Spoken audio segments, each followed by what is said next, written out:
2010 was 16 years ago. Not 5, not 10, 16. If you're listening to this and felt something in your chest when I said that, if that number doesn't make sense, if it feels wrong, you already know what this video is about. Time isn't just passing, it's accelerating. And the older you get, the faster it goes. This isn't your imagination. You're not losing your mind. You're not alone in feeling like the last decade disappeared while you were looking the other way. There's a reason childhood felt like it lasted forever, and your 20s evaporated in what felt like 18 months. There's a reason you can remember summer vacations from when you were 8 in vivid detail, but you can't remember what you did last Tuesday. There's a reason you look at the calendar and think, how is it already December? Didn't we just have New Year's? Time is speeding up, and it's only going to get faster. Here's the uncomfortable truth. When you were 10 years old, 1 year was 10% of your entire life, a massive, significant chunk of your existence. Summer vacation felt endless because, proportionally, 3 months was an eternity. But when you're 40, 1 year is 2.5% of your life. When you're 60, it's 1.6%. The math doesn't lie. Each year becomes a smaller fraction of your total experience, and your brain processes it that way. It's called proportional time, and it's why the older you get, the faster the years feel like they're moving. You're not experiencing more time. You're experiencing the same amount of time, but it feels shorter because it is shorter relative to everything you've already lived. But it's not just math. There's something else happening. When you were young, everything was new. Every experience was being encoded as a memory because your brain had never processed it before. First day of school, first time riding a bike, first kiss, first heartbreak. Your brain saved those moments because they mattered, because they were novel, because they were different. But now you've driven the same route to work 1,000 times. You've had the same conversations. You've done the same routines. Your brain compresses all of it into a blur because it doesn't need to remember it anymore. Routine doesn't get saved. Repetition doesn't get archived. And when you look back at a year, if nothing significant happened, if it was just work, commute, Netflix, sleep, repeat, your brain has almost nothing to retrieve. That's why time feels like it's speeding up. Not because the days are shorter, but because you stopped living them. There's a philosopher named Henri Bergson who talked about 2 kinds of time. There's Chronos, clock time, measured, objective, the time that ticks forward at exactly 60 seconds per minute, no matter who you are or how you feel. And then there's Durée, lived time, subjective, the time you actually experience, the time that stretches when you're in pain and compresses when you're distracted. When you were a child, you lived in Durée. Every moment felt long because you were present in it. You weren't thinking about tomorrow or yesterday. You were there. But as you age, you start living in Chronos. You start measuring time instead of experiencing it. You look at the clock.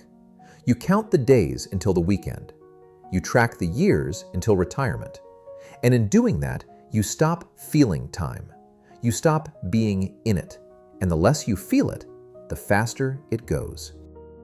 Here's the thing no one tells you. Time speeds up because you stop paying attention. Not intentionally, not because you're careless, but because life becomes a series of obligations and routines and responsibilities that don't require your full presence. You're on autopilot. You drive to work without remembering the drive. You have conversations without really listening. You scroll through your phone while the hours disappear. And at the end of the year, you look back and think, where did it go? It went where it always goes, into the void of things you didn't notice because you weren't really there. But here's the worst part. The acceleration doesn't stop. It only gets faster. If you're 30, the next 30 years will feel shorter than the last 15.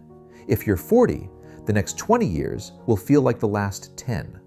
By the time you're 70, A decade will feel like a year felt when you were 20, and there's nothing you can do to slow it down. You can't stop the math. You can't reverse the way your brain compresses routine. You can't go back and make time feel the way it did when you were young. But you can do something. You can stop waiting for time to matter.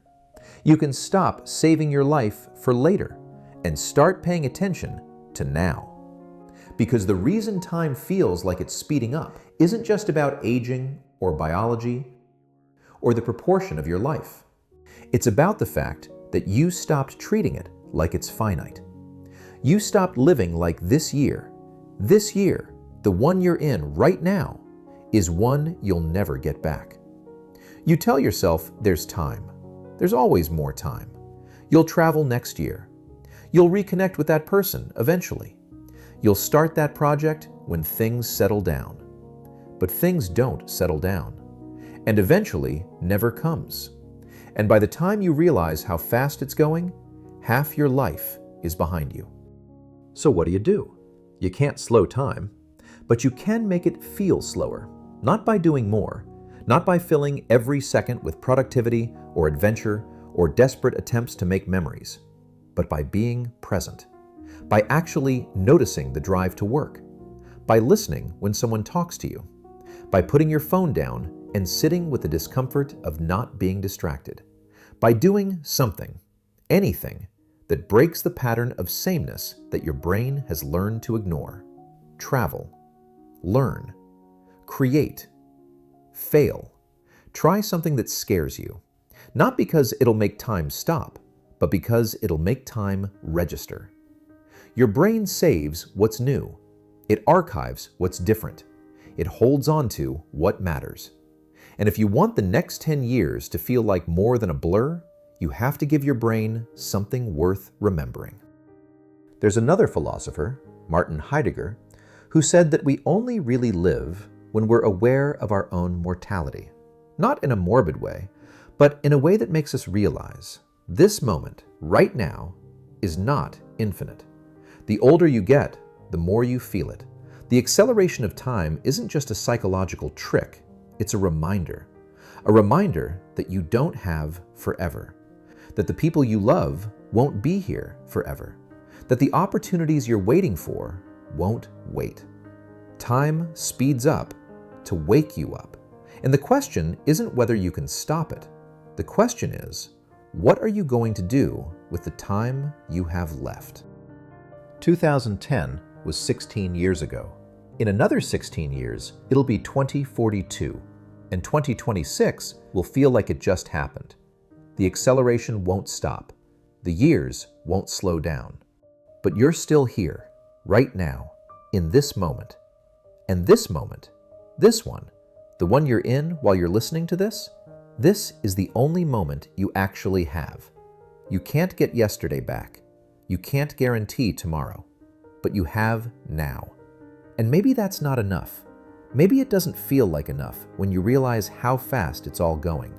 But it's what you have. So don't wait for it to slow down. It won't. Don't wait for the right time. There isn't one. Just be here. Pay attention. Notice. Because the only way to make time feel slower is to actually live it.